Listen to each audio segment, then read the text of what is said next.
We raised 65 million in 2021. I started with buy and hold, then was doing some fix and flip, and now I do 100% wholesale. So I realized flipping's hard, and it's really hard to scale that. So between 2015 2018, we bought about 150 rentals, mainly from wholesalers. The biggest mistake, though, I think early on is that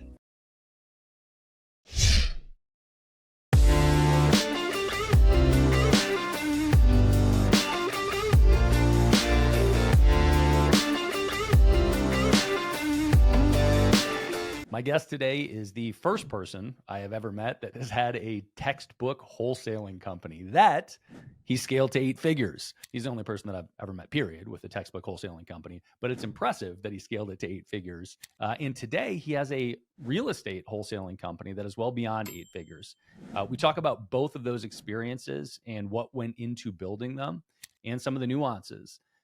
We also talk about private equity. Ultimately, Scott took on money to build his existing company, and there are lots of ramifications with bringing on money. You have a board. They direct you in some capacity.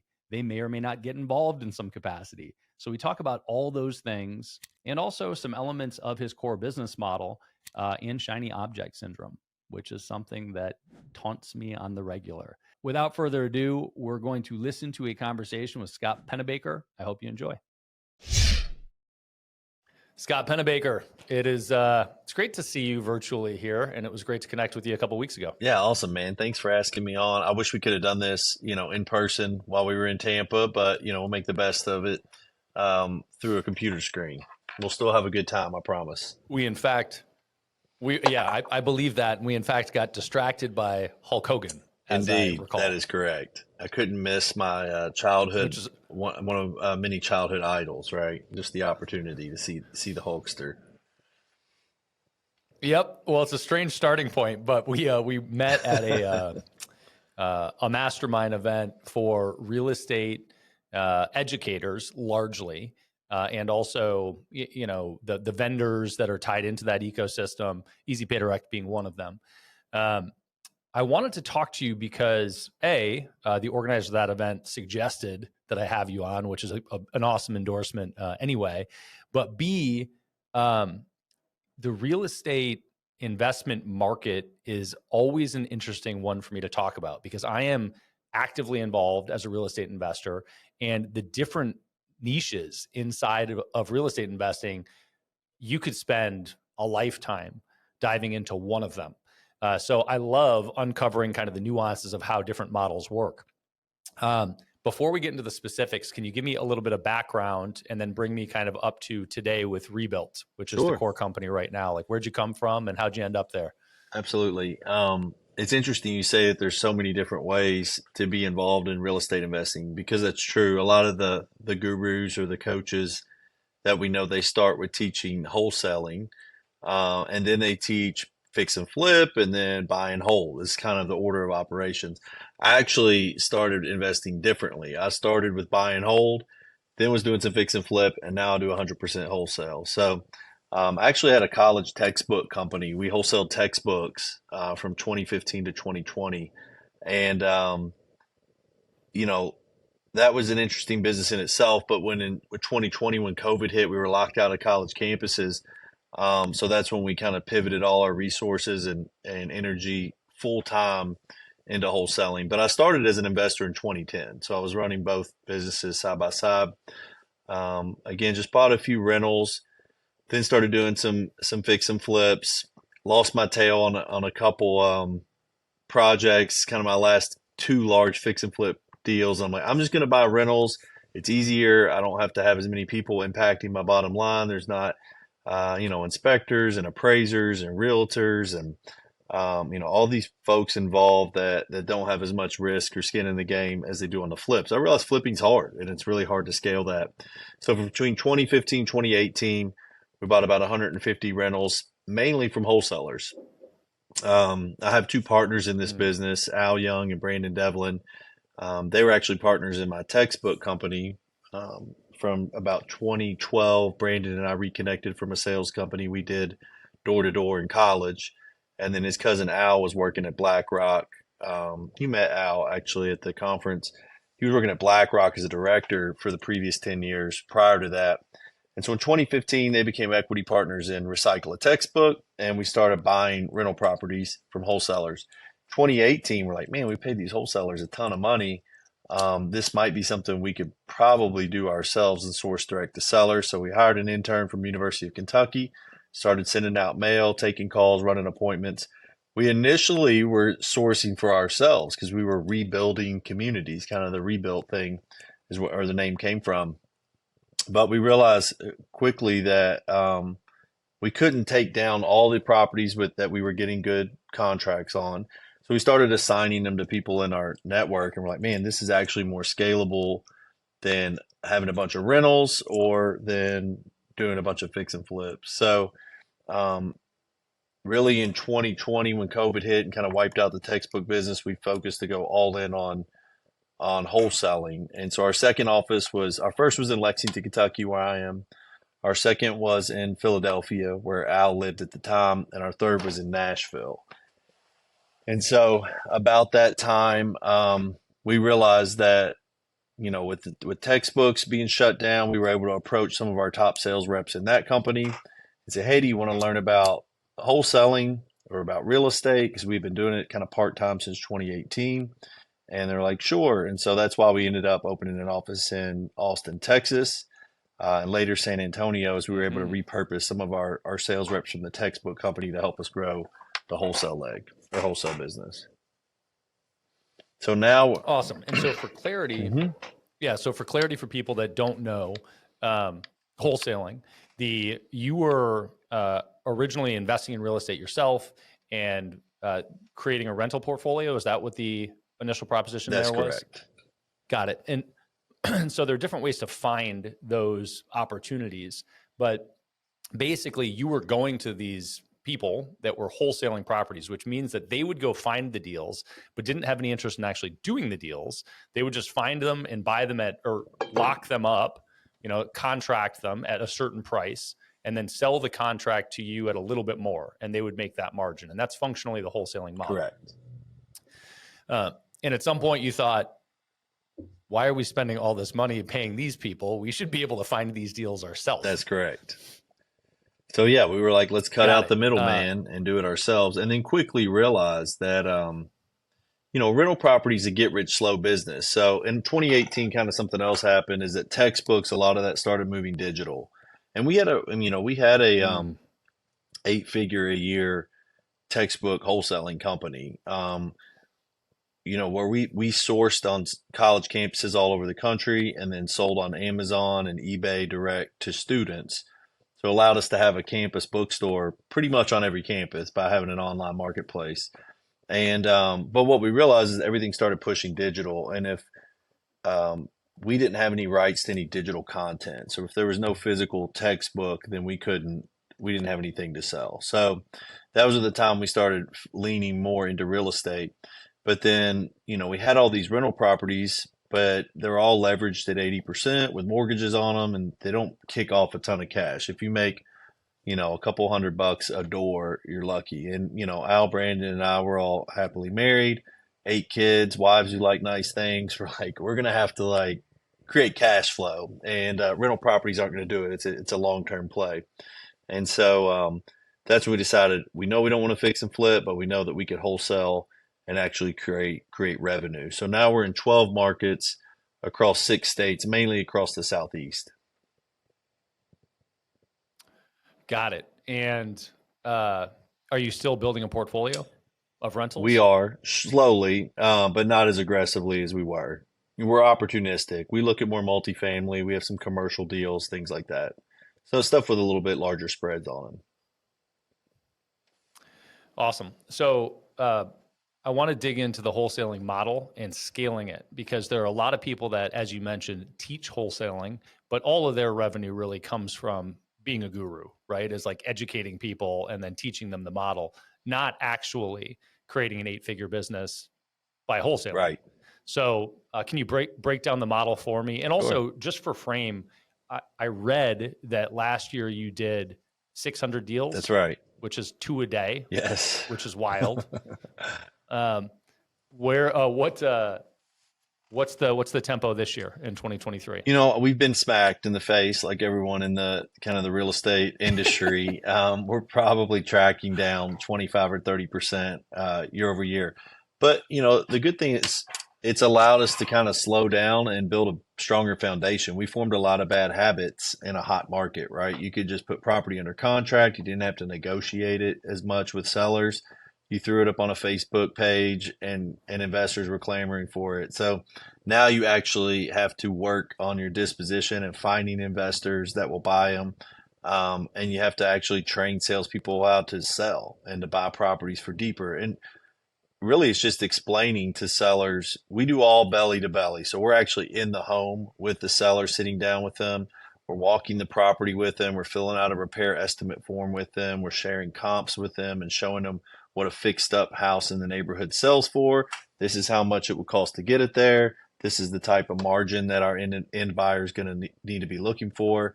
And then we create an offer right there on the spot. So my background was really in direct sales, door to door is where I cut my teeth in college. And so that was Brandon as well. So we like being in the home with the seller.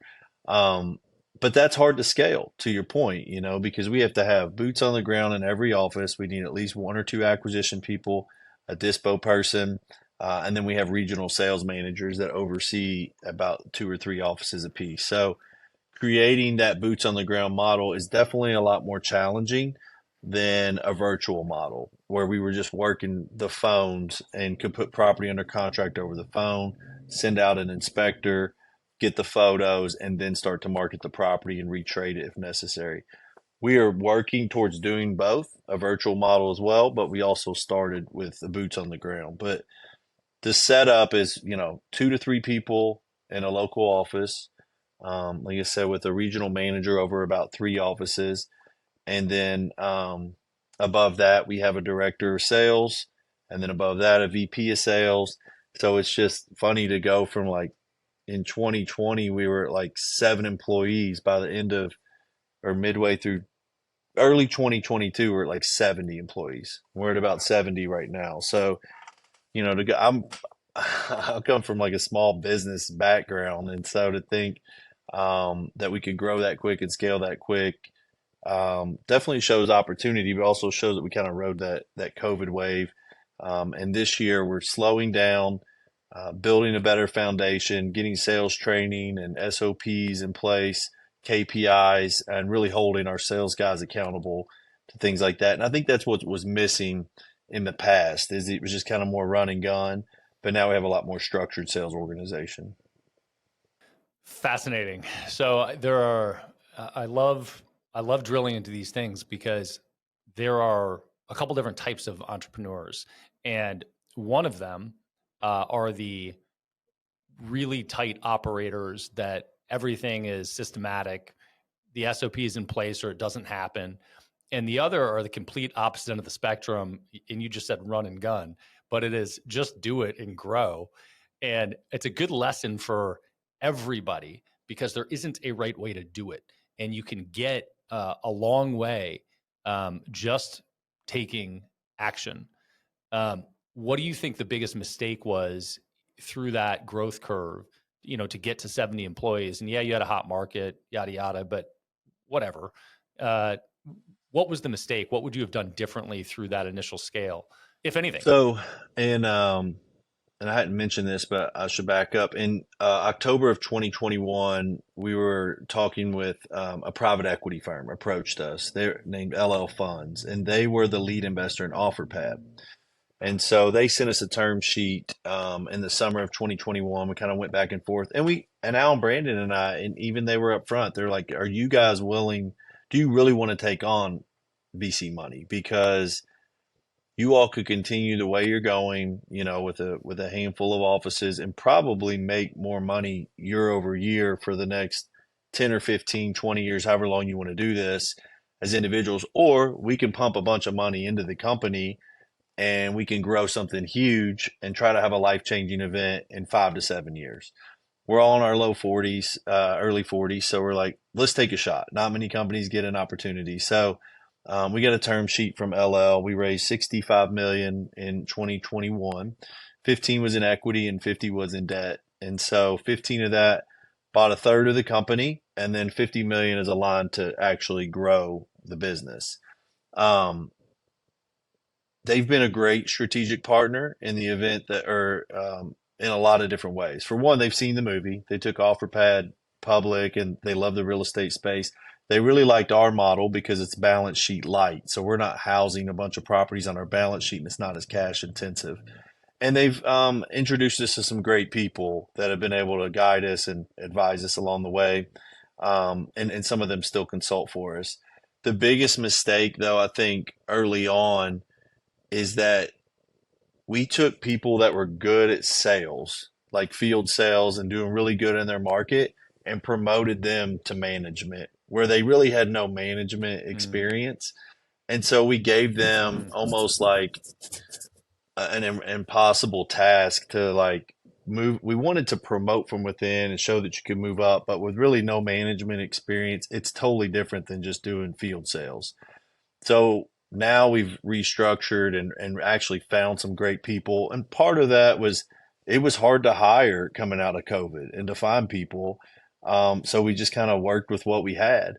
But now that the market has softened, we've been able to find some great people from companies, big companies that have been laid off just because of the way that the market shifted, and there's not as many job opportunities in that sector. So that was probably the biggest mistake early on, and we're still trying to climb out of that. But just the last 3 months, we're starting to see another kind of hockey stick growth, and I think that is because of the management. We've gone out and actually hired professional sales managers that have run orgs of 600-700 people, and they can easily manage our 30 sales reps. But that would probably be the thing that if we could go back with a crystal ball, and we would have just gone and tried to hire that talent, up front versus trying to live through and burn through so much money trying to push management for people that really didn't have the experience.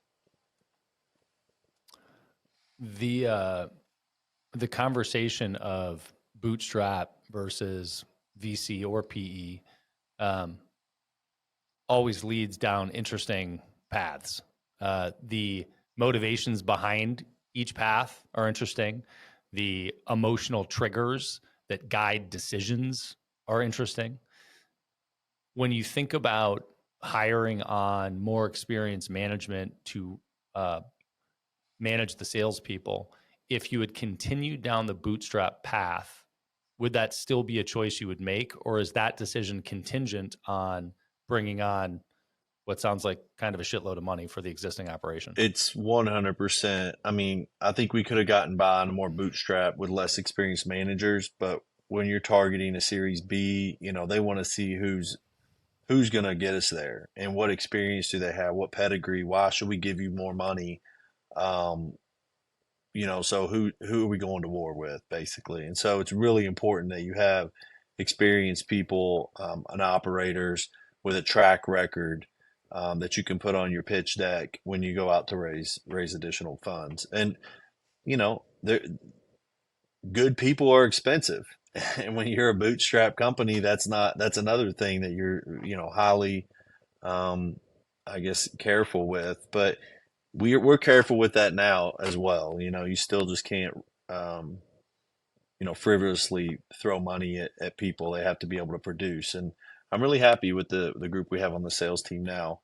And it seems like we're starting to see the results of it. I could ask you more about the PE thing, but I want to come back to that, I think, in a little bit, because when we first started talking, and maybe it was actually before we pressed record, but you told me that you're the growth officer. So you're one of 3 partners in it, and you're responsible for growth. When we started talking about that, you led into kind of different products that in some capacity are vertically integrated. And in some case, maybe you wouldn't define it that way, but you've got this core wholesaling business that you're scaling, and the model functionally are these pods across different local environments that are going out and finding deals belly to belly, and that is the growth plan. When you think about scaling it, how do you think about just replicating that versus adding on other products to generate revenue in addition to it? Sure. Where's the focus? Why do you make one choice versus the other? So my focus as the growth officer, I guess kind of back up. There's the mother company, it's Rebuilt Holdings, and so there's a lot of entities underneath the Rebuilt Holdings. There's Rebuilt Offers, which is our cash offer business. There's National Title Services, which is our in-house title company. We have Rebuilt Capital, which is our lending arm. We do bridge loans for investors. There is Rebuilt Realty, which is our brokerage for retail sales, traditional brokerage. There's Rebuilt Properties, which is our SFR. It's our holding company. You're asking if we still buy stuff to hold. That's under Rebuilt Properties. And there's Rebuilt Technologies. And the technologies company is one that we're really excited about right now because we've just launched our marketplace, marketplace.rebuilt.com. It only houses Rebuilt buying opportunities right now. So there's about 80 properties that we have at all times. We get about 80 to 100 properties a month on our marketplace. But in Q4, we're opening up the opportunity for other wholesalers to be able to post their inventory on our marketplace. And then we've integrated title. So an investor in New York could buy a property in Texas and be able to find the property on the marketplace, get their title services through the marketplace. If they want to apply for a loan through Rebuilt Capital, they can do that through the marketplace or any other affiliated lenders.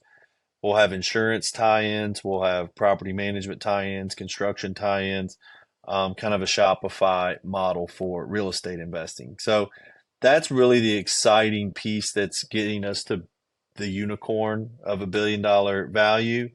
But the transactional business and having proprietary inventory, the transactional business is only going to get you a multiplier, maybe 1 to 2 times EBITDA. But a technology and a SaaS-based business can get you a 10 or 20x return, right? So you have to pair those together. But the transactional business is really important. For one, it provides proprietary inventory on our marketplace, so we're not relying on other wholesalers to drive inventory to our marketplace. A second reason is that we're actually in the field doing this job. So when we start to pitch other services like title and lending to our wholesalers, we know what you're looking for because we actually built those companies for ourselves. We know what out of the title company you need someone that can do novations and 1031 exchanges and all the investor friendly stuff that most typical title companies only want to do arm's length transactions on retail sales. The investor stuff takes a little bit more knowledge on that side. So my focus really is trying to drive growth and outside title business. So Rebuilt, we attach already 90% of our deals to, we give them a national title because it only makes sense and they're working for us. I'm driving title business to Rebuilt or to national title, lending business to Rebuilt Capital.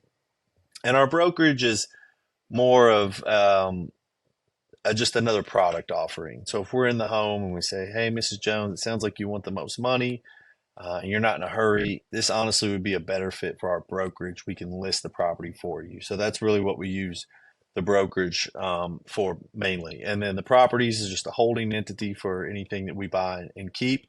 And then there's a technologies business that I spoke about initially. So I attend a lot of these conferences and masterminds where we met to really try to talk to some of the coaches about affiliate programs for them to refer business over to us for lending, to do transactional funding for wholesalers and things like that. And to just have relationships with people in the industry that have a large audience and to try to grow through their networks. So I guess one of my points of inquiry here is at what point did you start expanding into other product sets? So you mentioned purely a real estate investment strategy here, starting with buy and hold and having a rental portfolio. Then you moved into wholesaling. As you started to expand the wholesaling, when did you add title? When did you add the rest of the equation? And it sounds like technology came last, and I want to hit on that in a second. But first, just how did you expand from, it being a small $1 million a year business to multi-million and beyond? Yeah, so title really was started out of necessity. When we had, multiple markets, trying to manage multiple title companies was a nightmare because you have different points of contact. And another thing is that a lot of the files that we get and properties that we get, they're just have some hair on them. They have unreleased liens or unreleased mortgages. There's a bunch of heirs. They haven't been through probate or they need a little hand holding. As a wholesaler, you're not just a real estate investor, you're kind of also a social worker. So you're like trying to like find a place for people to move. You help them with moving expenses, especially when they're owner occupied properties, right? So the title was really, we formed it out of necessity, not so much as to be a money maker. It just happens that you can make money in title. So that's was fortunate. But now we have one company with kind of one point of contact. That's an open Slack channel on our internal messaging. And it just makes the whole transaction a better process. A lot of title companies, like I was talking about, just want to do arm's length transactions. They don't want to run down, a bunch of heirs and deal with that kind of like the heavy lifting that it takes on some of our files. Plus, the way title companies make money is through title insurance premiums. Most of the properties that are investment properties are under 200,000. The title insurance is based on that sale price. So, if I'm in a title company in Tennessee and in Nashville, I'd rather do $1 million homes in Brentwood that are arm's length transactions that I can sell huge title policies on than a bunch of crappy, stuff in on the east side. So it just made sense for us to bring the title in house. And then now we've built it to where we can actually take about 40% of our files every month now come from outside um, entities. So any companies outside of Rebuild. And I'd really like to get that to about 80/20. I'd like 80% because I think the title company can stand on its own. I'd like 80% of the title business to be outside files and then 20% to be rebuilt as we've grown or as we continue to grow. And then the capital really, we were always doing lending early on at a smaller scale. But when we raised that $50 million line, that gave us the ability to open lending up a Got lot it. more. So that was just Got it. an Okay. opportunity because we had the money. That makes sense. So I asked this, the genesis of this question is that many, many, many entrepreneurs struggle with, I'll call it shiny object syndrome, myself included, right? Which is something pops up and you're like, oh, we should do that. Hmm. And you want to run in that direction and execute really quickly. And very often the answer is just do more of what you're Yep. doing. You don't need a shiny object. You don't need a new business. You don't need a side hustle. Do more of what you're good at and get better at it, right? And that will yield a bigger business that's more stable, that's more scalable. So when you talk about the title, that sounds like it was an operational deficiency. Like it was actually slowing Yes. down operations. So title was necessary to be able to move at the pace that you wanted to move at. And you answered some of these things. But I guess, how do you think about sort of these new elements of the business pre-money? Did you add anything else on pre-money, or how do you think about that approach of shiny objects versus just keep your fucking head down? No, you're exactly right. And I see that all the time when I go to some of these masterminds. We all have breakout rooms and then opportunities to get up and speak about our business. What went well last quarter? What challenges did you face? And myself included, but I hear folks always like, hey, I bought last quarter, I bought this RV park, like a state over, and I'm trying to do this ground up development, and I'm wholesaling a few deals, and I got hired a couple new people, but like everything just seems like none of it's going to get finished, right? And it's because there's just too many distractions, and there's so many different ways to make money in real estate. To your point, that you have to be laser focused, and we talk about that I come back from the mastermind meetings and I'm probably the worst one because I'm in the senior leadership team meetings and I'm like, oh, I learned this. The virtual wholesaling's one. Like, hey, we should be doing virtual. And like, we need to fix boots on the ground selling first, right? Or I'm like, hey, we need to add more PPC to our marketing. And they're like, we don't have a lead problem. We have a conversion problem, right? And so, when I go to these conferences, I always come back with fresh ideas, but at the same time, it's very easy to get caught in the weeds and lose the forest between the trees, I guess. So That's a very good advice, Brad, that you bring that up. Is that if something's working, just go deeper. We found that in some of our markets we were a mile wide and only an inch deep, and so we've opened and shut different market or closed and kind of reopened markets over time, just to try to get as deep of an attachment into our current markets. We were thinking we would have 25 markets by now, but we haven't been able to prove that we can go super deep and attach title and attach lending at the pace that we would have hoped. I think if things wouldn't have shifted in the macro environment, we probably would have opened more markets quicker. But at the same time, we had such bad processes that I'm kind of glad it did slow down so we could build a stronger foundation. Yeah. I think that's the mature entrepreneur speaking there. It's the I'm a self-awareness visionary, so I'm of, always living in the future, right? And I'm like never content with the present. Al's more the yep. operator, so I hear that's you. good. Well, speaking of that, when you think about the future, you mentioned the new software product. And so you've painted the picture of kind of scaling this pod local environment, getting more deals. And you talk about bringing on money and where the exit is. And the multiple on the exit for a wholesaling company is nothing compared to on a software company. And right now, in Q4 of 2023, yeah, the software products might be 10 or 20x on exit, but in hot markets, they're 50, 60x on software products. Had you considered doing software before you brought money on, or was this a pivot that was sort of formed by PE infusion and necessary for the next phase? It was definitely formed by PE infusion and necessary for the next phase. You know, initially we had solutions for just say acquisitions, but we were using, I don't know, like most wholesalers, we're using 10 to 12 different third party applications and softwares to run our acquisitions or even just run our wholesale business. The private equity firms like our board is like, you guys can't go raise a Series B using other people's third party applications. You have to build it in house. So, we probably spent $1 million in the first year building like a CRM and different things that we already had a solution for. So it was like super frustrating in my eyes because I'm seeing all this money being spent on something that's just solving what is not making it any better than what we already had.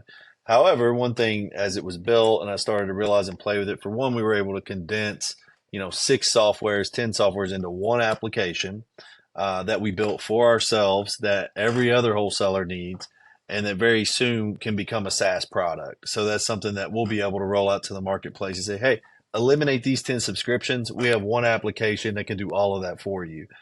So it's exciting to see, that kind of come together and come to life. But, I don't think we would have made the investment. I know we wouldn't have made the investment um, if we were still bootstrapping it and not had done a capital raise. That's definitely they made a good point by saying you can't go raise more money on the backs of someone else's development. You are a salesperson and a real estate investor and a wholesaler. How has your foray into software development been? I know my lane, Brad. So I stay out of that. That's another episode for Al. Al actually has headed up a lot of that. And then it's we made some bad mistakes even on the front end just with personnel that we hired early on to come in. And, in my experience, kind of from the outside looking in at software development, it always feels like 2 steps forward, 3 steps back.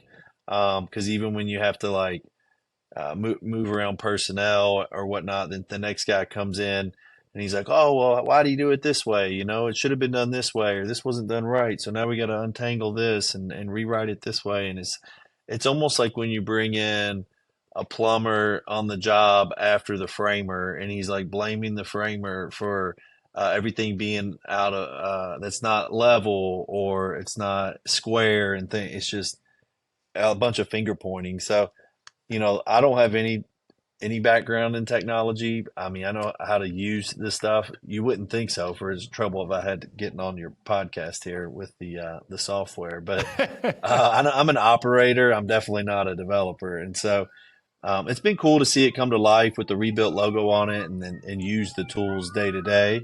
Um, but it's definitely been stressful and expensive for software development. Yeah, I mean, I largely ask because I mean, correct me if I'm wrong, but Al doesn't have background in building software either, right? So, No. did you bring on a CTO? Did you outsource the development? Like, this is a very common challenge that both entrepreneurs have had and also are going to continue to have moving forward with the need for differentiation. We brought on initially, we were looking for a head of product and a head of engineering, and we brought someone on that we thought could do both. Um, since we unwound that, we just brought in um, a head of engineering, and we actually just recently hired him. He was formerly at a large company called Sunday up in California. So we were able to bring him on after he left there, and hope he starts in like a week on the 16th. So we're excited to have him on the team. In the interim, we brought on a chief of staff who had background in software development, and so he brought his team over. Some are onshore, some are offshore, and they've been able to do a lot in a short period. And so we've rolled out the marketplace. We have a field app coming that our sales reps in the field will be able to use all through an iPad, do their sales presentation, their repair estimates, get documents signed in the field. So we're excited to see all that roll out. So they've done a lot with a little in a short amount of time. So I'm glad I'll be excited to see when the new gentleman starts with his experience and background to kind of pour gasoline on the fire and see how quickly we can start rolling out products. But you really need a product person pushing a lot of that stuff. Yeah. Well, software development, I mean, as you mentioned, maybe that's an episode for Al. But when you look at kind of opening the door to how to develop software, um, man, there are 1,000 different ways to do it. And some people are very deliberate in their approach and follow some framework. Some people shoot from the hip and seem to run. And it's similar to kind of the bootstrap conversation versus the PE conversation or VC conversation. There doesn't seem to be the best way to do it or the right way to do it. There seem to be good and bad points to both. So I love digging into the nuances there as people stumble through it and try to figure it out. Because even the people that you think have all their shit together, they don't. No, that's right.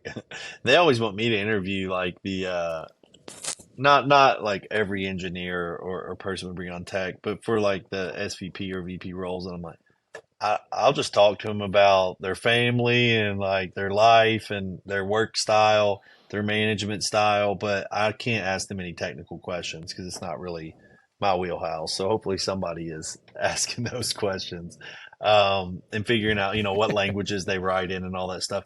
One thing I learned early on is that you have to document the process and you have to document all the code.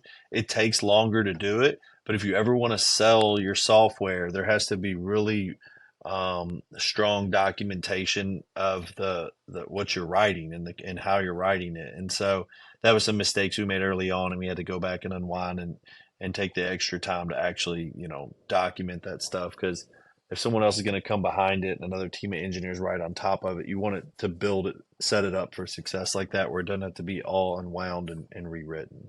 So you have a partner that came from BlackRock, which is a huge deal, huge, one of the largest organizations for those that don't know, and maybe that informed some of the PE money that came in and what you were looking for. But did you assess any other PE options? How did you approach PE? What were you looking for from it? Like, what do you get from it today? Yeah, those are great questions.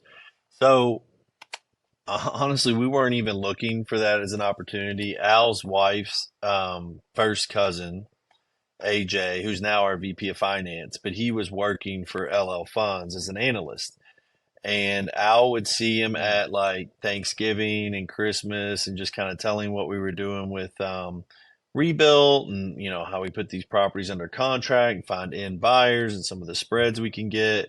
And he's like, man, I really think that LL be interested in hearing about this. They just were about to take OfferPad public. And so he made the introductions. We really didn't haggle or interview with any other firms just because we liked the vibe that we got from them. They weren't like, you know, more type guys. The good thing about the advice we've gotten from them is even like go slow this year to go fast next year. And they're not always just trying, build a strong foundation that you can show you can put $1 in and get $3 out, and just a lot of good advice for scaling. And we could bully the business between Brandon and Al and I to about 10 million, but to get to 25 million, it's going to take a lot like more of an army, right? And so we've had to learn how to manage people, how to bring people in and put them in the right seats, and how to just kind of stay in our lane. And that's some stuff that they've really advised us on. Like I work in a field office with a couple sales reps, and they want to come to me, and naturally I want to give them advice, and I do, on how to comp properties and stuff. But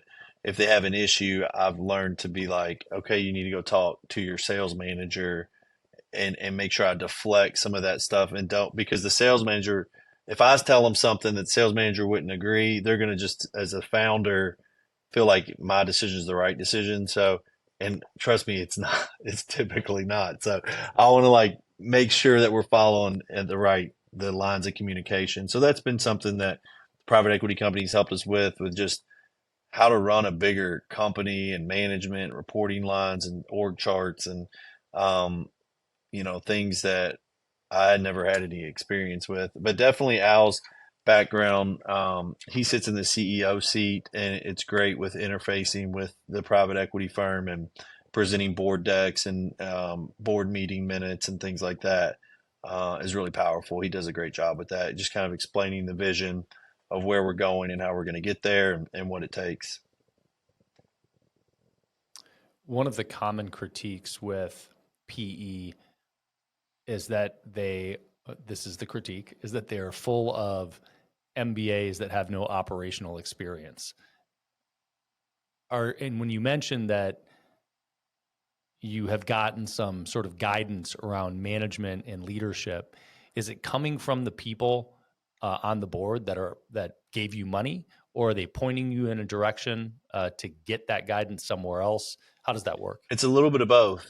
For example, the chief marketing officer of OfferPad sits on our board, and he has had 4 exits, as an operator and marketing in different seats. One with Zappos, DoorDash, OfferPad, another large company called Coupang. So his advice has been very pointed and direct, and very advantageous. Um, and then even there, another gentleman that we interface with most at the private equity firm, it's at all our board meetings. He was an operator and sold his business, and that's how he got involved with this company. So they've definitely built businesses and sold them as operators, and I think that's one thing that's been super helpful, is that it's just not them. And they ask a lot of good questions to kind of help us come up with the answers ourselves, versus just telling us what they, telling us direct. So it's been a great learning experience, and definitely enjoy having them as partners. Did you go into it expecting that? Did you go into it just looking for the money, or did you want to have quote unquote smart money No, with it? definitely it was important to us to have a strategic partner, not just the money. Somebody that could really help us drive to what we were trying to achieve, and with that experience and knowledge. So that's one thing we've been fortunate to get out of that we hoped from early on, just from our initial talks, was going to be the case. Awesome. Cool. So, and that was, you brought in money 2 years ago almost? Yep, 2 years ago, exactly, this month. So we've got I'm gonna I'll call it a significant downturn in the real estate market in 2023 here. What is the roadmap from here? What's the path to scale from here? So you've got a little dip in growth in 2023 as a result of the market. You're still scaling out the pods across local markets to sell the deals, but you're moving towards the software. Is software the dominant part of the future? Are you going to let go of the wholesaling arm? Do they run side by side? They run Does side one, by side. outshadow the other in the future? Yeah, that's a great question. I think software could outshadow transactional business at a certain point because it's, once we can get some momentum with getting some subscriptions and showing that it works and what pain points it solves, we can market that to companies all over the country. But it's really important, the transactional business, because for one, it funds the software development, it pays the payroll, so we're not having to tap equity, every month at a negative loss because we don't. A lot of software companies, they just operate at a loss every year, just so that then hopefully one day they can make money.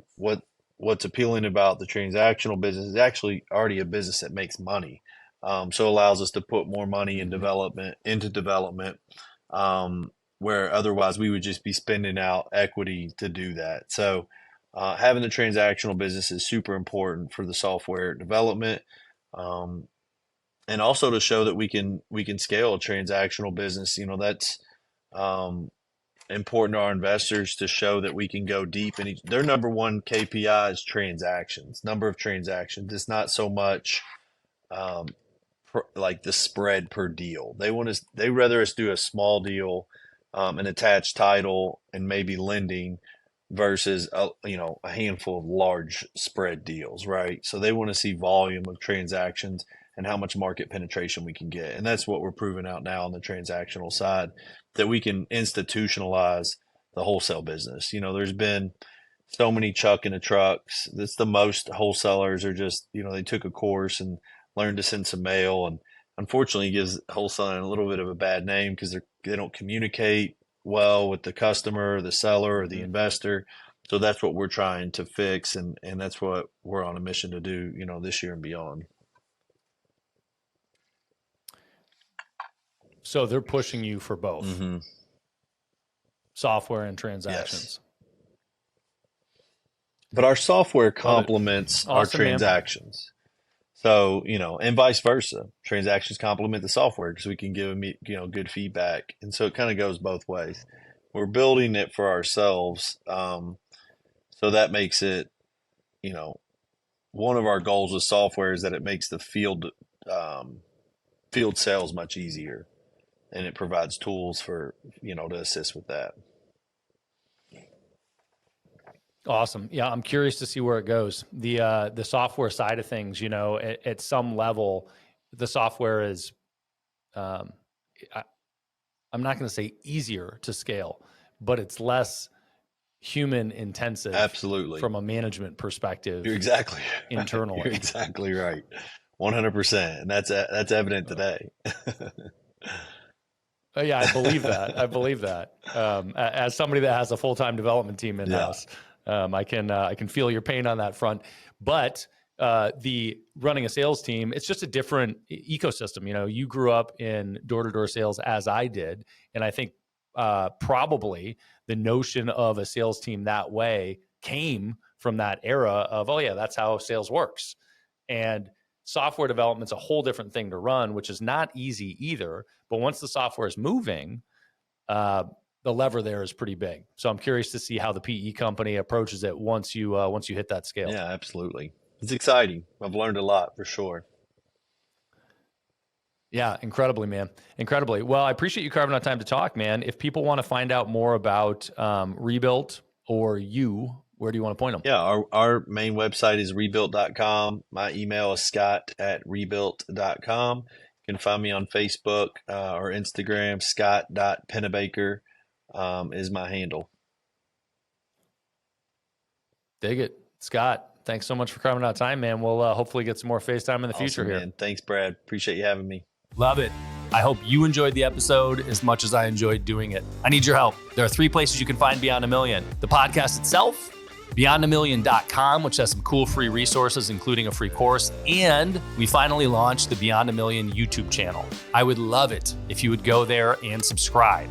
And if you don't want to, you still would probably enjoy seeing the visual content. Check it out, youtube.com/@Beyond a Million.